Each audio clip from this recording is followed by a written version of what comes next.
I feel like we need to dive into some of the Angrysnowboarder VIP questions. Yeah, let's do it. Okay, so this one is, what brands have the best fit finish on their boards? What are the worst? I'm going to let you take this because you're working the sales floor far more than I am these days. I just get...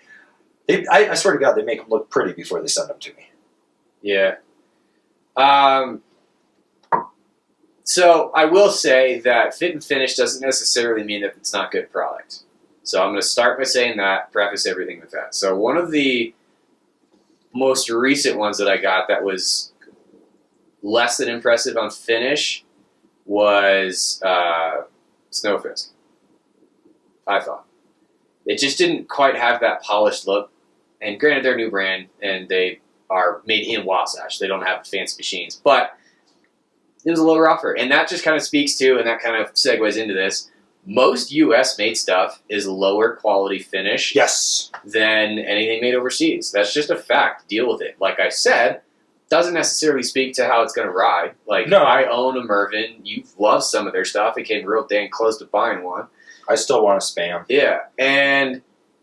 But their boards, as far as fit and finish and quality, like, it's not as good as that Burton that's sitting next to it. It just isn't. No. Sorry, it just isn't. Well, and that's the thing. And like when you look at like the top sheets on stuff, most U.S. companies don't have a what is it? The hanger lacquer machine for the clear coat. Is that what it is? Something like that, I think like Marhar comes the closest. Yeah, Marhar is by far the highest quality finish that I've seen come out of the U.S. Yeah, because they put a 3M sticker over the top sheet and then put it back in the press for like 30 seconds or something to heat it up, so it seals it really on there. So it's like vinyl wrapping your car with a clear coat.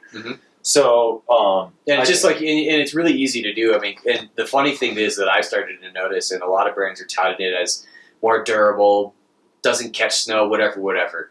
Those textured top sheets. Oh my God, the rental top sheets that they charge you more for. It's a fucking rental top sheet. The reason they're there is because if they use a smooth finish, like glossy top sheet, is because you can see glass through it. Yeah. So they're putting those textured top sheets on there to hide that. Yeah. Because it's cheaper to do that than it is to do the lacquer. Oh, yeah. No. So one of the ones that takes the cake for me was Why Me Snowboards.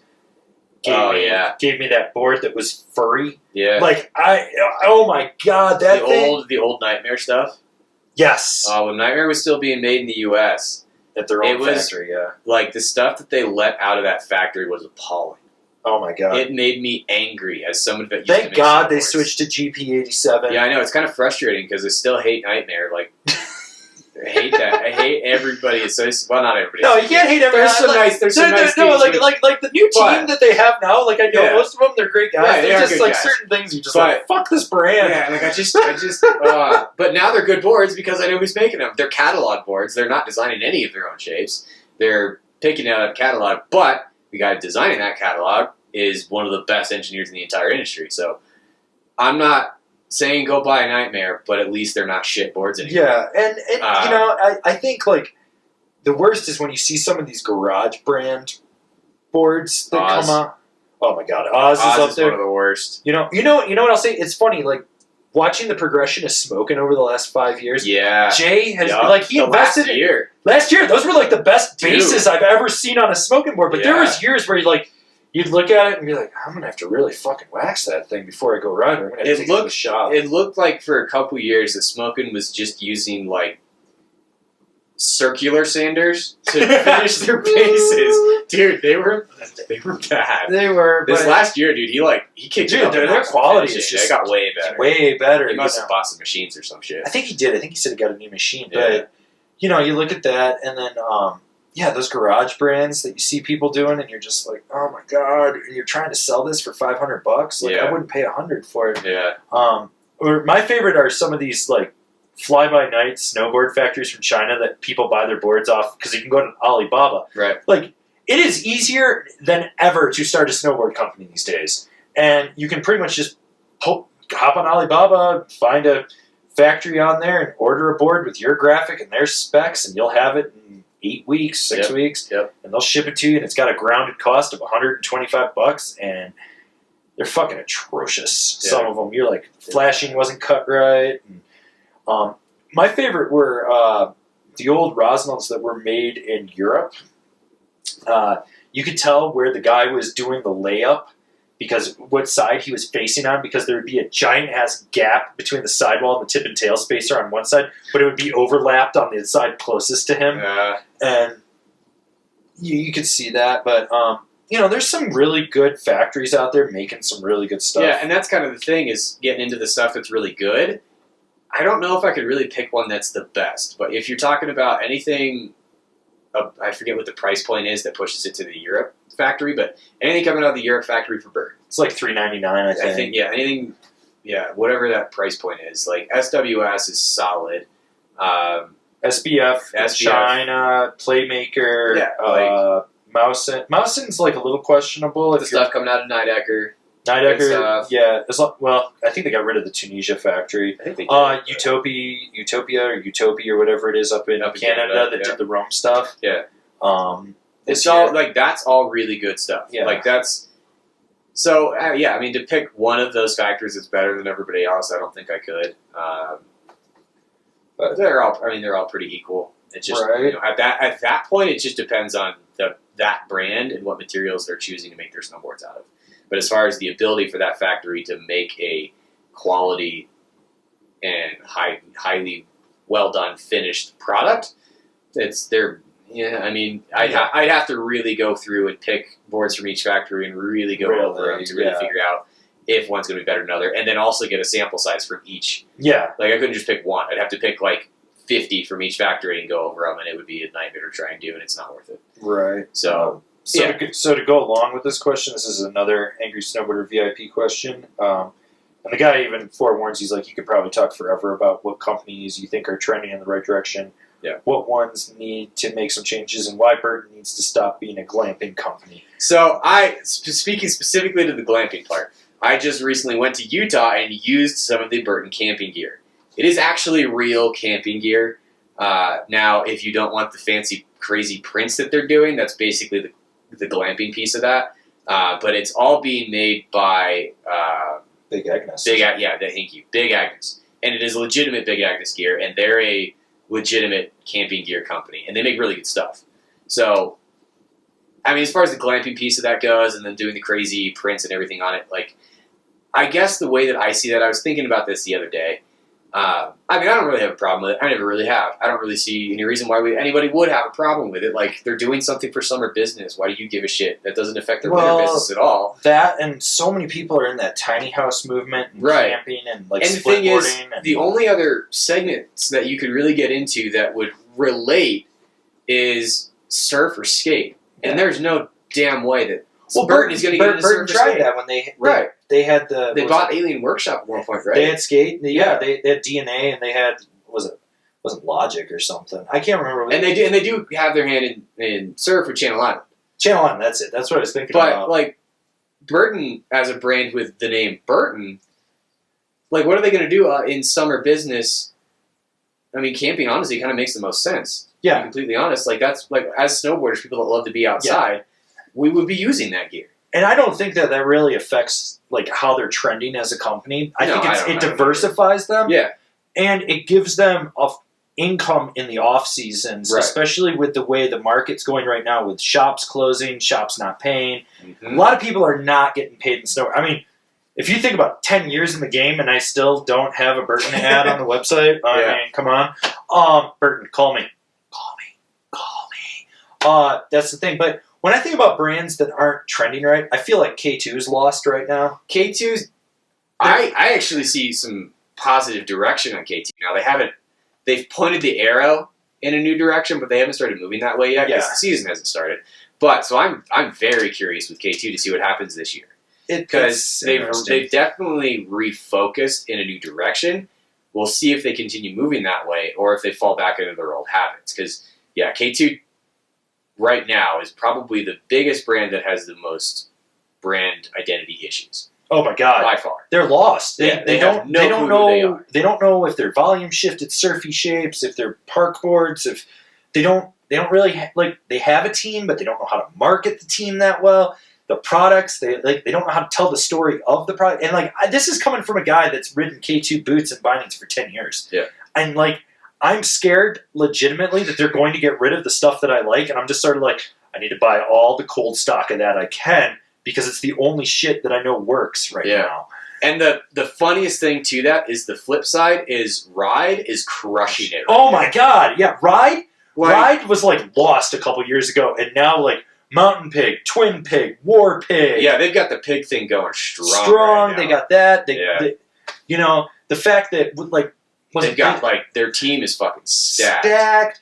You know, and it's not just like one direction of the team; it's a broad spectrum. You got Danimals, you got Hana, you got Blavel, you know, you got Yuki. You got so much stuff going on there, and, you know, it's the same parent company, but it's just funny to see that. Because it is the same parent company. That one one side of that, they're completely lost. They have no idea what they're doing, and then you have the other brand that is just they've had massive growth the last few years, right? And they know exactly what they're doing. And then you know, I think it's just so fun. Arbor's like on that cusp where if they do. They're teetering with like getting lost. I think. Yeah. Like they have a good story.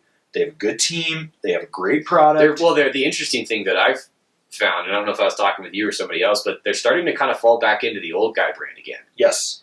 You know, they've reintroduced the A-frame. Their two biggest riders are Mark Harder and Brian Iguchi. Yeah.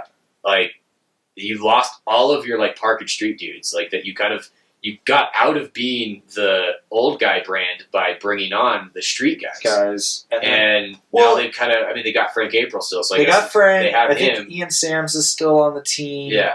Eric Leone. Scotty Vine kind of does. Scotty Vine is more like an ambassador now. Yeah. He's like, he'll show up to events and stuff. Right. But, I mean, it goes back to when I showed you that job posting for the product line manager. So they don't have a product line manager, which is what really...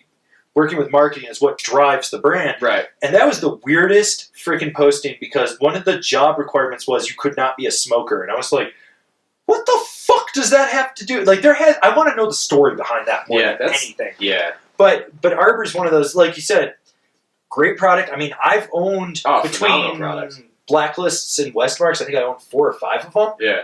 And bindings, I want to ride the bindings this year. I mean, if you haven't seen any of the stuff that I've been putting out about bindings, definitely go watch that. Like the Arbor bindings, specifically for 2019, are amazing. They're really good. And like I've yet to ride an Arbor board that wasn't good. Yeah. In the last even years. their entry level board, the Formula, is fun. Yeah. It's a great board. Yeah. And now they're offering it in camber, which means I got to go ride. They're the only, in my opinion, they're the only company doing full rocker right. Yes, for just straight rocker. No camber whatsoever. No, they've like Grip Tech genuinely works. Yeah. I mean, it says something right now that I've got 3 cambered boards and I'm looking at buying another Westmark, which would be like my 5th or 6th one. Right. And I mean, I rode the Gooch with the rocker Gooch at Snowbase, and you can talk about how icy that is. Oh my god, that in spring and no issues. Yeah. And granted, the edges were fresh-ish, but it was a demo board.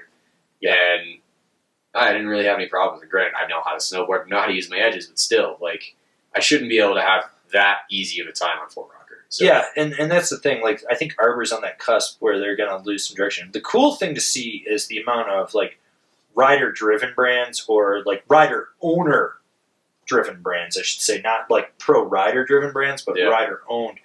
I think we're, like, slightly in a better spot seeing that than when we were 5 years ago. And, you know, the other thing is to see how many of, like, the corporate brands are really cool with taking direction from rider. Like, I mean, I wrote an article called "Who Gives a Fuck About Rossignol?" I shit on them. Yeah. I really like riding their stuff now. Not the bindings. Bindings are questionable. Bindings are fucking scary. They're so close. The bindings. Oh my god, they're like close. They're like 2 good tweaks away from having a decent binding. Yeah. I'm really curious to see how their boot line does. Yeah, because they don't look good. Well, no, 4 out of the 5 don't look good. There's the one that looks good. But I loved my response when I was talking to Tom, their U.S. brand manager guy, and I was like, okay, this looks great. The liner is crap, but this liner looks good. I was like, so we take this liner and we put it in here and we get rid of this and stuff. And, you know, they were supposed to drop them for this season, and I don't think they did. I think they're still going to produce them for another year. They're still prototyping them. Yeah. So that's it. Which is good. It's good to see a brand, especially with a brand with that much power and money, that they could have just released them. Because and then even if they lose money on them, whatever. But at least they're not going to flood the market with boots that aren't ready. Yeah, so I'm really curious to see. And I've always wanted to design a boot. So I told them, like, give the European boot guys my contact information and have them contact me, but they haven't reached out. I literally will sit down and hand draw how to build the boot the way it should. Yeah. Like, I can't CAD, I just don't, I don't have time to learn the program, but I can hand draw that shit. And they'll get the idea of it. Right. I'll tell you the company that I'm really curious about its direction, Salomon.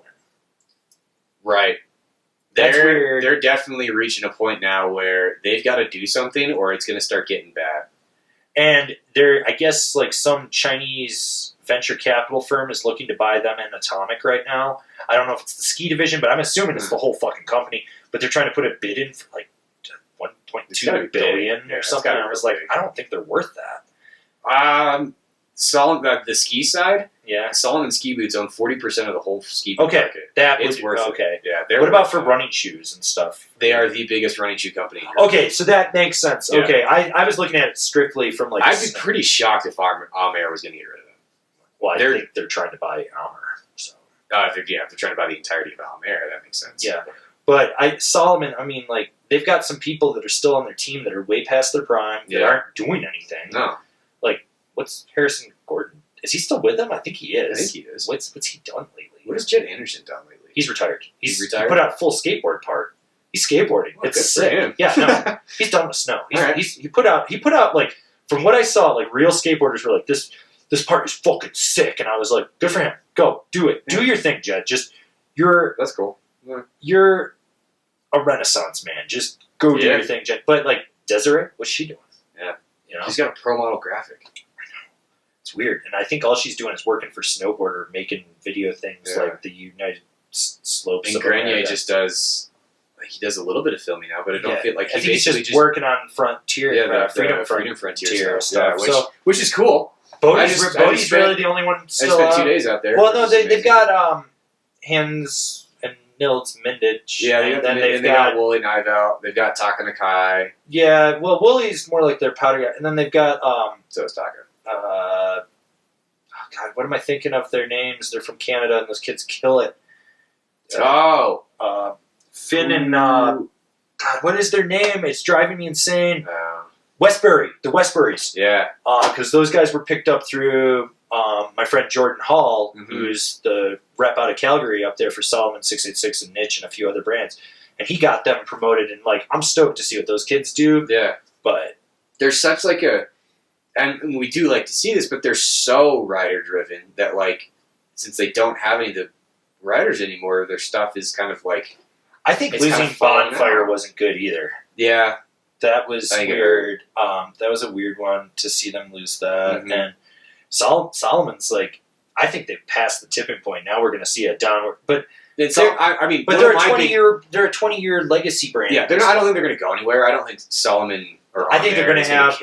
I think they're going to have a bad few years. Yeah, I agree, and I think the biggest thing is I see the product line manager disappearing at some point, or they're getting a new one because they have 6 on the men's side. They have Sleepwalker, Craft, Villain, Assassin, and Assassin Pro that are barely different. They get vaguely softer as you go down the line, but other than that, they're almost the same board. Right. For 5 or 6 snowboards. Like, no. And that's the entire meat of their line. That's it. They have, they've got a couple of the new things, but I think it speaks to it clearly that the product line manager doesn't know what's going on because of what they told us the year at SIA that, so last year I think that we went to SIA, with the Derby. Yeah. That they said, the Derby customers didn't get it, or the consumers didn't get it. Yeah, they fucking did. You guys don't get it. Like, you guys, I still have people asking me about that. They were one of the first brands to start making a volume shift board that you could ride every day, and they didn't see it. That's a product line manager issue. Yeah. At that point, you didn't understand what was in your own line, and now they've gotten rid of it. And now most people I talk to aren't very stoked on the new Hillside Project stuff. I've heard that they don't ride well. I haven't been on them yet. I haven't had a chance to either, so, we're not saying they're not good, because we don't know. But for most people I've talked to, nobody's very stoked on it. And now, instead of having a volume shift in 2 sizes and then the whole 6-stick line, the whole PAL stick line, now you have 3 boards. And if you just don't fit into the size of one of them, then they're different boards. Yeah. The 51 is the volume shift. The 57 is a standard, but it's really soft. And the 62 is your gun. Yeah. So what if you want the volume shift, but you only weigh 130 pounds? Well, can't get one. Well, you can. I mean, you could, but like, it's not ideal. It's not. Like, I mean, at that point, you should be on the 47, the old 47, the 47 instead of the 51. I rode the 47. Yeah, I had one. I owned one. It was amazing. I cried when I sold it. Yeah. Well, we need to get you another one. I know. But yeah, I mean, at that point, they're basically saying, nope, this doesn't work for you. And then you're just like, oh, K2 Cool Bean, Rossignol Sushi, Weston Backwoods. Like you're telling us that the consumer doesn't understand volume shift, and that's been the fastest growing category the last 2 years? Yeah. That doesn't make any sense. No, and I don't see it ending anytime soon because they're just fucking. And I had a great example of why it needs to stay in the industry forever. I had a dude come in yesterday with 17, size 17. Volume shift is perfect for that dude because he can actually get on a board off the wall and not have toe drag. He had a size 17. What is he in the Ride Sasquatch boot? Yeah, the Bigfoot. Or the Bigfoot? Yeah, Oh. I sold him the Bigfoot 4 years ago. And he's still in it? Yeah. And he's like, do you guys have any size 17s? No. Okay. Jesus. I was like, well, I'm going to have to order you one. He's like, yeah, you guys found one in California last year. I was like, yeah, I remember that. I sold these to you because you're only going to get 117 coming in here, so whatever. But yeah, like the whole volume shift thing, like it's super necessary because a dude like me that wears a size 8 can ride them, and somebody that wears a size 17 can now ride a stock board. Yeah. So they're sick. Salomon lost that. So yeah, Salomon's going to be in an interesting spot in the next couple years. Yeah. Like I've seen their sales slow dramatically. The other issue is with Salomon is their binding line. They put all of their cards into shadow fit, which I like, but it's not for everyone. No. They don't have a high-end binding that isn't shadow fit, and that's a big mistake. I think K2 finally saw that because their highest-end binding was the Lean AT. Yeah. And if you want to buy a Joy now you got the Lean AT doesn't match up to that. No, now they got the Formula C, which is the Formula Carbon. Exactly. So like they finally realized it. So Solomon's got to figure that out. Like it looks like they're starting to make progress that direction with the Alibi Pro. I need to ride that binding. Salomon. We need to. There's a bunch of stuff. But like the Chief needs to come back. Yeah, the Chief. That was a great binding. I love that binding. Yeah, great binding. Great binding. I mean, I reviewed the crap out of that thing. Yeah. And that's the thing. It's like I haven't really been on Salomon stuff in a while because it's just like impossible to get from them. They're just like they went from being like we'll give you everything to we don't talk to you anymore. I'm like the Frenchman. I don't know. Yeah, I don't know either. But yeah, those are kind of the brands that I feel. That's Burton. I think is on the up for sure. They've got a new like visual direction, which I think is huge, and they changed some tip shapes finally. Yeah, and they moved some people around at corporate. Yeah, and they had a lot of fun stuff that I've ridden in the last few years. The new rep program is going to be interesting to see how that plays out, and their new direction as far as focusing on. Yeah, but that new direction is really designed for us. It is because like their way they're working with new media, right? But your local shop that carries Burton in the next 2 years might not. They might not. Because Burton's not focusing on that. They're focusing on their big accounts and their direct sales. But that's more telling of the whole industry as a whole, which I think big accounts and direct sales will be the future. And little shops are going to need to carry little brands. Little shops need to like carry their local brands, they do stuff, and they're going to have to concentrate on the stuff that you can't get online. Right. But versus like the big stuff being online, you're going to see go away from shops and you'll see more influencer marketing like what we do. Mm-hmm. You'll see more stuff like Kevin, TJ from Board Archive, David Jones, Matt Maniaci, guys like that, Casey Willax. You'll see more of that type of. You're going to see the rise of the YouTube snowboard influencer grow because it's very limited. There's really I think maybe 15, 20 channels like that. Yeah. And you're going to see it grow. And it was funny the other day, I can't remember the name of it, but it popped up on my Instagram feed. This guy's legitimately, or was trying, I don't know if he is, he has 3, but he was doing Instagram snowboard reviews. Which I was like, this is a really interesting concept. Yeah, you only got a minute. Yeah. Right? Yeah. Yeah, but he was doing a photo and then he would have a written thing and it was all numerical based, which I was like, well, you can't quantify that. Yeah. But the concept was so unique to me. And I was like, it's something I've thought about in the past, but to see someone actually do it, I was actually attempt it, yeah. Well, he did 3. He's got 3 photos up on his account. So I'm like, if he does more this winter, cool. I think it's a really cool concept, and I think he could corner a market there. It's not something for me. One of the things that, speaking on that specifically, is there's a running shoe review website that they basically kind of do that with their Instagram. Okay. Where they'll post the shoe, and then they do not a full review, but they give you their 2 highlights more or less. So they give you their highlight and then say full review, click here.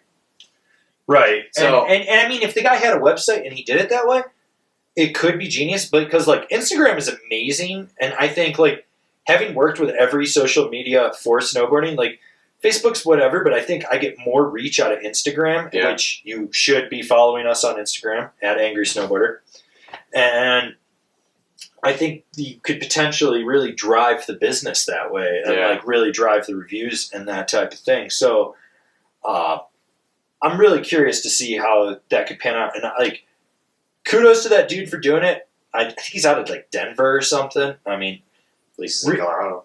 Reach out to me, dude. If you watch this, I'd love to talk to you and maybe give you some pointers on how to do things a little differently and because I want to see that aspect grow because I think that's a really cool thing. Yeah, it's not for me. I know where my bread and butter is. Yeah. I'm cool with it, but as the founding godfather of reviews, I can encourage it. Yeah. So that's really cool.